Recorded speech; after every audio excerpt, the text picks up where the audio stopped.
In this video, I want to discuss and demonstrate palpation of the structures of the anterior shoulder girdle. So we're going to start with locating and palpating the sternum and the manubrium, so the sternal notch right here.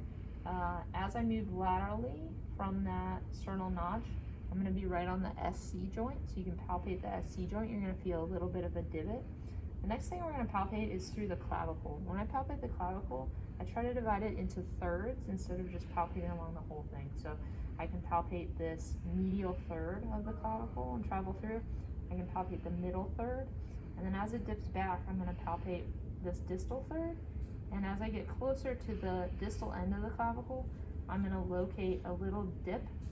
That's going to be right where the clavicle meets the acromion of the scapula, and that's going to be her AC joint. So I can palpate right in that dip, and that's going to be the AC joint.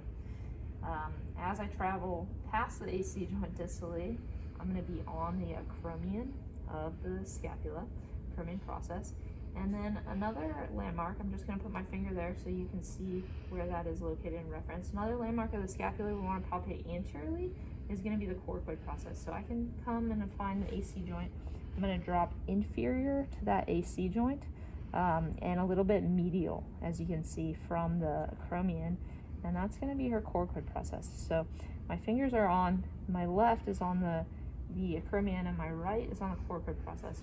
I also tend to, in my mind, visualize a triangle, and that will help me really see where another one of these key structures is to palpate, and that is the greater tubercle, the greater tuberosity of the humerus. And so my thumb right here is going to be placed right on the greater tubercle. So that's my triangle. Top of it is the acromion. This right side or medial landmark is going to be your coracoid process of the scapula, and then I'm on the greater tubercle. I also am going to want to locate other landmarks or bony landmarks on this proximal humerus. And to do this, I'm going to keep that finger on the greater tubercle, and I'm actually going to switch just so you guys have a better view, but so I have better control as well.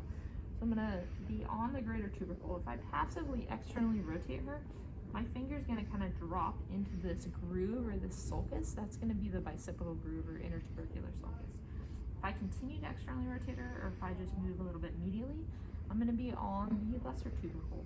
And then the other structures I want to mention are going to be a little bit distal, but they're going to be key sites of muscle attachments, and so that's why I like to mention them in this regional geography.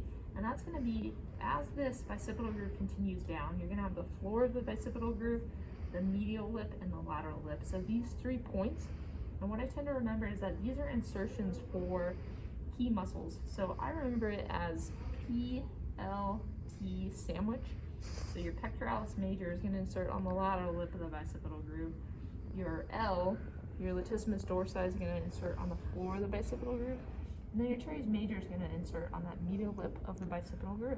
And if you guys remember from anatomy, they're going to come up and under the axilla, so they're going to serve as internal rotators, extenders at that shoulder, and then they're going to adduct as well. And you can remember that based on their regional geography.